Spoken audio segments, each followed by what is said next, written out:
Memory. December 1965, 5 years old. My mother told me in a loud, scary, life-threatening voice to stop scratching my coochie snorcher. I become terrified that I've scratched off down there, that I don't even touch myself even when I bleed. I mean, I get so terrified that just the thought of water getting inside my coochie snorcher will fill me up till I explode. It's to the point I put band-aids over my coochie to cover the hole. But I'm telling you, them things only fall off in the water. Whew. Then I become so terrified that I imagine a stopper, a bathtub plug to prevent things from entering me. I just have to end up sleeping with 3 pairs of underpants underneath my pajamas. And sometimes I think about touching myself, but I do it. Memory.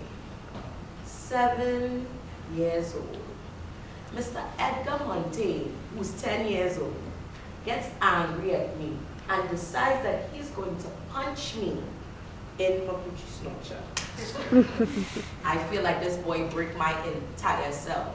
I live home, I can't pee. My mother asks me, "Girl, what wrong with you and your coochie snorcher?"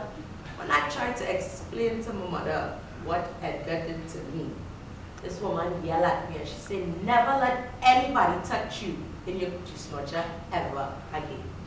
I tried to explain to my mother that Edgar did not touch my coochie snorcher, Mom.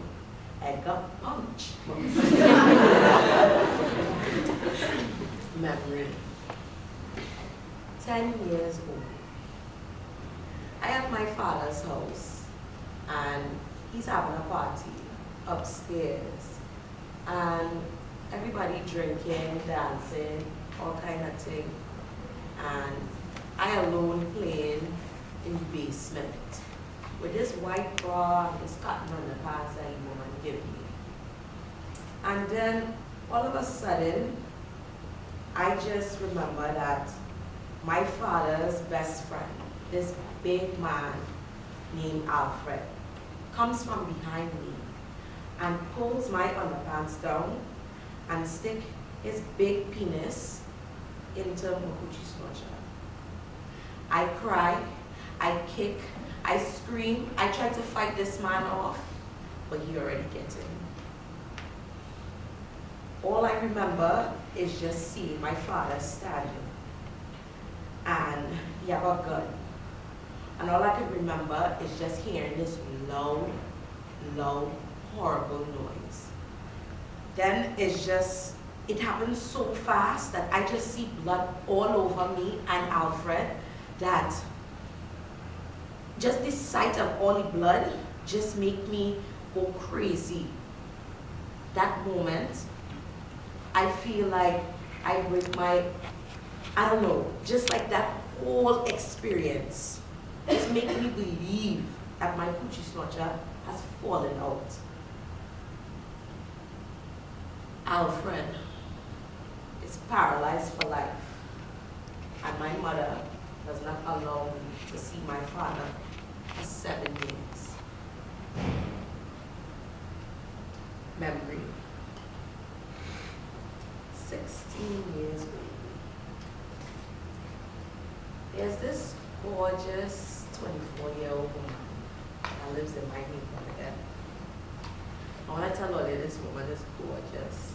She is gorgeous. And I just stare at this woman all the time. It's until one day she decides to invite me into Chicago.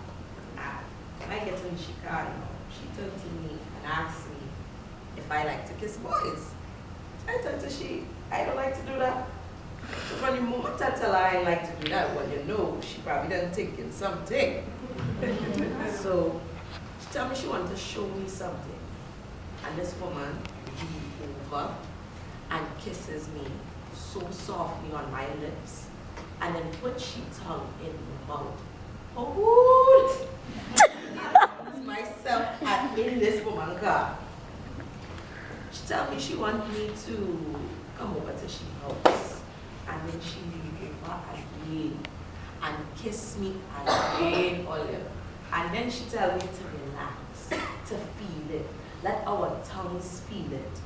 At this point, I done mad. I don't know what going on.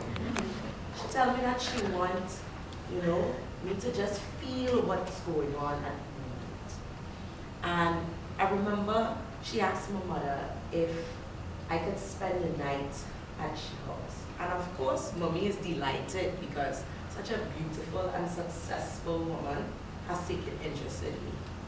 I scared, but I can't wait. So we end up in she house. It's the 70s time. So, you know, is the beads, the fluffy pillows, the moon lights, all kind of things. So it's that moment I decide I want to be a secretary just like she. I remember sitting there and she go in the kitchen to make a vodka. Here it is. And this woman turned to me and asked me what I want to drink. So I find she out of water. I said, the same thing you drinking.